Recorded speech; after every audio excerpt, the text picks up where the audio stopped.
Maithili express की शानदार प्रस्तुति।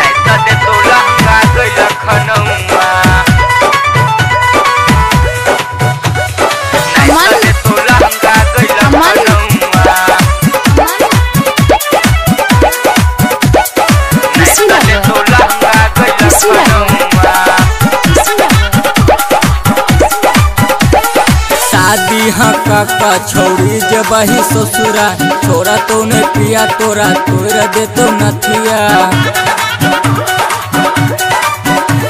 शादी का छोड़ी जबही ससुरा छोरा तो ने पिया तोरा तोरा दे तो नथिया।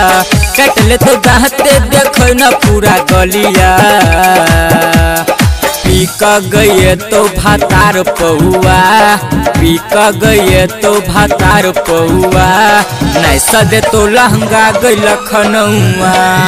पीका गए तो भातार पहुआ नहीं सदे तो लहंगा गई लखनऊआ।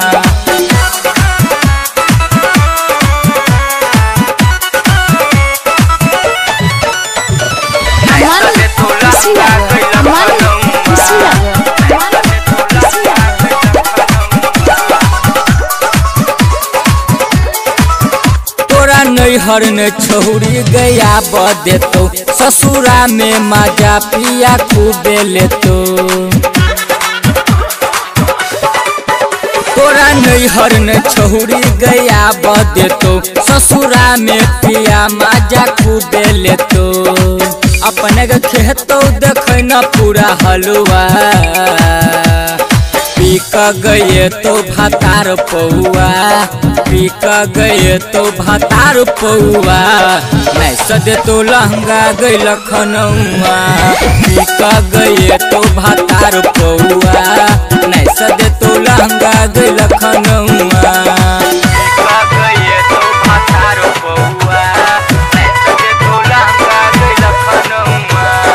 अमन खुशी लगे अमन खुशी लगे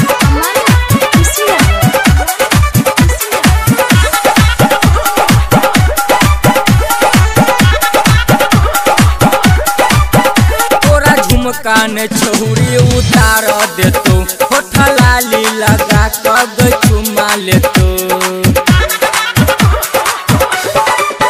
तोरा झुमका ने छोड़ी उतार दे तो होठा लाली लगा कर चुमा ले तो। आज बिहारी कह छो न सुना बउआ। पीका गए तो दिलीप पहुआ पीका गए तो सरोवर पहुआ नहीं सदे तो लहंगा गई लखनऊआ। पीका गए तो प्रेम पहुआ नहीं सदे तो लहंगा गई लखनऊआ। शादी का छोड़ी जे बही ससुरा छोरा तो ने पिया तोरा तोरा दे तो नथिया। कट ले तो दाहते देख न पूरा गलिया। पीका गए तो भातार पहुआ पीका गए तो भातार पहुआ नहीं सदे तो लहंगा गई लखनऊआ। पीका गए तो भातार पहुआ नहीं सदे तो लहंगा गई लखनऊआ। मैथिली एक्सप्रेस की शानदार प्रस्तुति।